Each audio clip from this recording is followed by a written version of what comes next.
La elección soberana de Dios. No se venden dos pajarillos por un cuarto, con todo, ni uno de ellos cae a tierra sin vuestro Padre, pues aún vuestros cabellos están todos contados. Mateo 10, 29, 30. Y esta es la voluntad del Padre, el que me envió, que de todo lo que me diere no pierda yo nada, sino que lo resucite en el día postrero. Juan 6, 39. Hermanos, el asunto de la elección divina es un reto impresionante para la mente humana, pero hay que asumirlo. O es Dios el soberano o lo es el hombre. Esto último, lógicamente, la imaginación de quien así piense.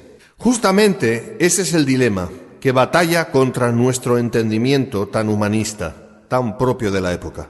Pero como cristianos, si decimos que rendimos nuestras vidas a Él, entonces hagámoslo de verdad y no solamente como una, digamos, mera liturgia evangélica. La doctrina de la elección divina presenta evidencias que son claras ante nuestros ojos, y la selección y ordenación divinas no están limitadas a la elección de los que han de ser salvos de entre muchos, sino a todo aspecto de la vida. Dios es quien lo ordena todo. Pongamos ejemplos. Fíjense, nadie decide nacer o no nacer. Nadie decide dónde nacer, en qué país, quiénes van a ser sus padres. Nadie decide de qué raza vaya a ser, o qué lengua vaya a hablar, o cuándo vaya a morir, etc. Nadie decide. Solo Dios decide. Ahí tenemos la elección de Dios.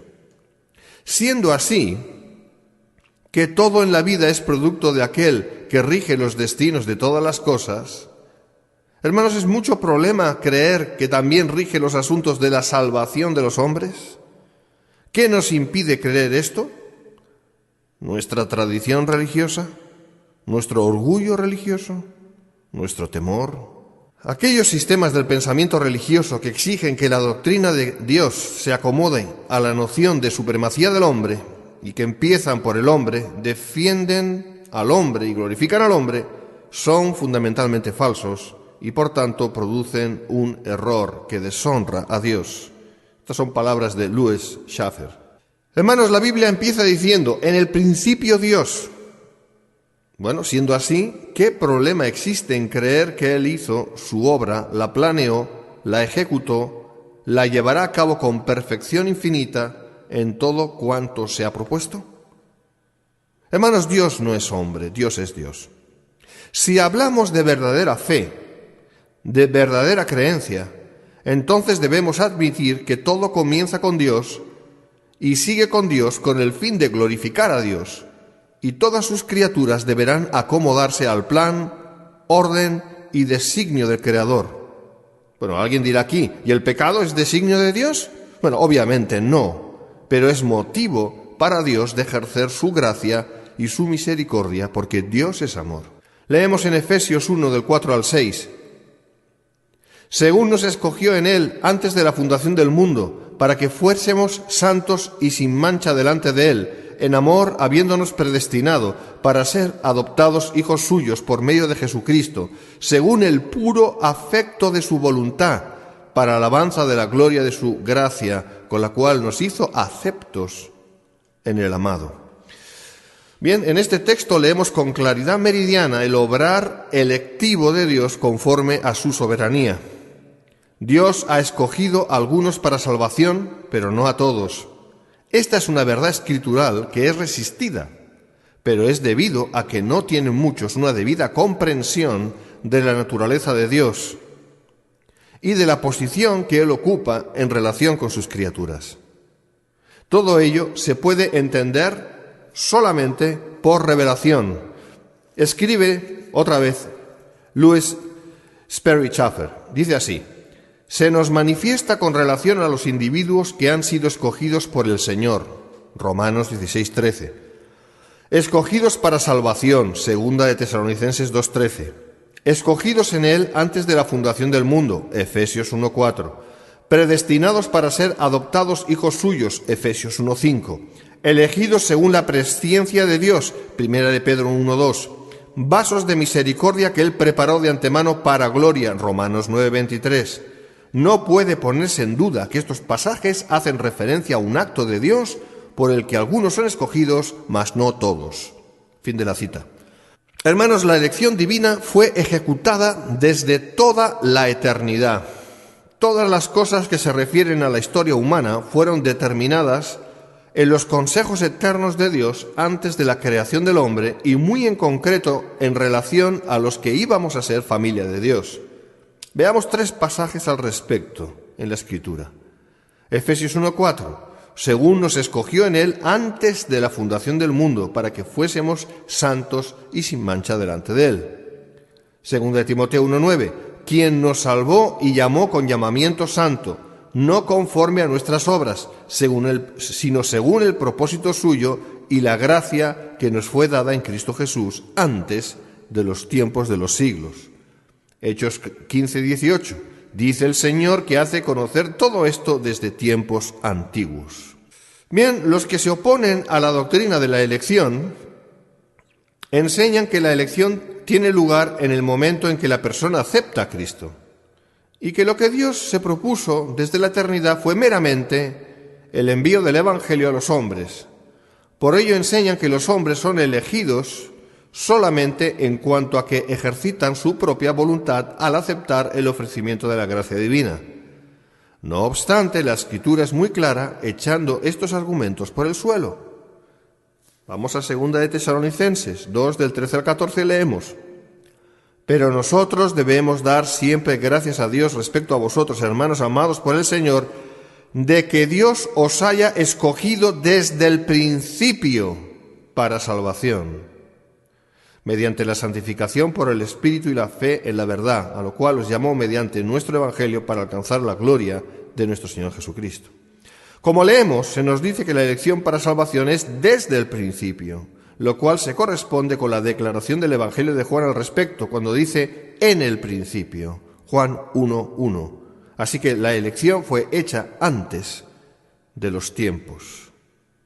Dios dispuso todas las cosas al mínimo detalle, desde la eternidad, antes de crearlas, porque nuestro Dios, hermanos, es un Dios de orden.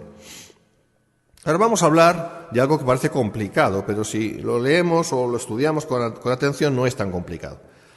Vamos a hablar de la elección, de la presciencia y de la predestinación o predeterminación. Bien, la elección no se apoya meramente en la presciencia.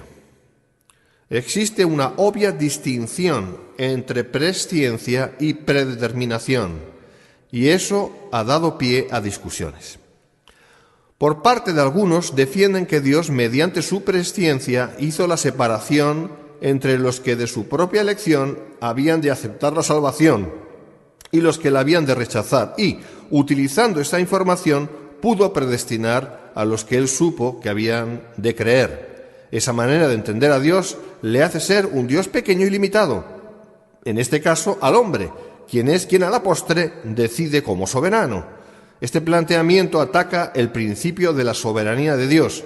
En cambio, escribe muy acertadamente el Dr. Schaffer cuando dice, cito, el carácter superficial de esta noción, la predestinación por la presciencia, puede verse en el hecho de que la presciencia y la predeterminación o predestinación no pudieron ser situados como en una secuencia, pues nada pudo ser conocido de antemano como cierto sin haber sido hecho cierto por la predeterminación, ni pudo ser predeterminado lo que no era conocido de antemano. Fin de la cita. Lo voy a decir de manera más sencilla. Sobre el asunto de la salvación, Dios conoció de antemano lo que decidió que iba a ser. Este es el punto, escuchen bien. Dios conoció de antemano lo que decidió que iba a ser, es decir, a quién iba a salvar, y en ese sentido, lo previamente conocido debía ser predeterminado, así como lo hizo. En otras palabras, Él decidió cómo tenían que ser las cosas. No, hermanos, Dios es Dios. Ahora, 3 pasajes bíblicos confirman esta declaración. Romanos 8:29, porque a los que antes conoció, también los predestinó. Este pasaje nos habla clarísimamente de la elección de Dios de aquellos que iban a ser destinados a la salvación. No es que les conoció en cuanto a que les vio en este mundo y entendió que había algo suficientemente aprovechable en ellos a modo de virtud o similar para luego predestinarlos para ser salvos, lo cual implicaría un supuesto mérito por parte de los elegidos, contrariando la Escritura, Efesios 2:9, sino que les conoció en términos de eternidad. El verbo que se traduce por conocer es proecno y significa conocer de antemano. En 1 de Pedro 1:2, el apóstol se dirige a los fieles como elegidos según la presciencia de Dios, y en Hechos 2:23 encontramos el designio de Dios en cuanto a Cristo. Cito, a este entregado por el determinado consejo y anticipado conocimiento de Dios. Ahora bien, escuchen, si Cristo fue elegido conforme a determinación divina, ¿podemos imaginar algo diferente en cuanto a los santos? Bueno, obviamente, con mayor motivo, ¿no? La Escritura declara que todo lo que llega a suceder está predeterminado por Dios y no meramente previsto, y siempre con una proyección eterna, porque Él es el eterno. Si cedemos diciendo que el hombre que Dios iba a salvar cumplía con unos requisitos de bondad, virtud o similares, etc., entonces le concedemos a ese hombre un valor moral en sí mismo que nunca jamás ha tenido después de la caída. Isaías 64:6, Génesis 8:21, Efesios 2:1, etc. Si cedemos diciendo que el hombre que Dios iba a salvar lo hizo porque Él entendió que le iba a aceptar, entonces negamos por completo la soberanía de Dios en cuanto a la elección, concediendo que quien elige a Dios es el hombre, lo cual también contradice la Escritura.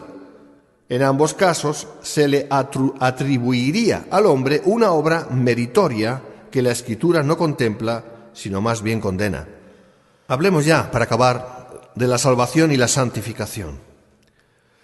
Hermanos, la salvación en su inicio y en su continuación es de gracia y por gracia, sin el concurso de las obras. Significa esto que los hombres no se salvan a causa de realizar buenas obras, ya sea estas previstas o realizadas. La elección de Dios no es en base a obra alguna, sino en base a su gracia. Romanos 11, 5, 6 leemos: así también aún en este tiempo ha quedado un remanente escogido por gracia, y si por gracia ya no es por obras. De otra manera la gracia ya no es gracia, y si por obras ya no es gracia, de otra manera la obra ya no es obra. Si la salvación es por gracia, ya no es por obras, y si es por obras, pues ya no es por gracia. En el terreno salvífico, es decir, en el terreno de la salvación, del asunto de la salvación, la gracia y las obras son excluyentes. Ahora, en el terreno de la santificación, son incluyentes. Por eso la salvación, conforme venimos explicando, jamás se puede perder, mientras que los salvos hemos de crecer en santificación. 1 Tesalonicenses 4:3. Hermanos, soli Deo gloria, que significa a Dios solo la gloria. Dios les bendiga.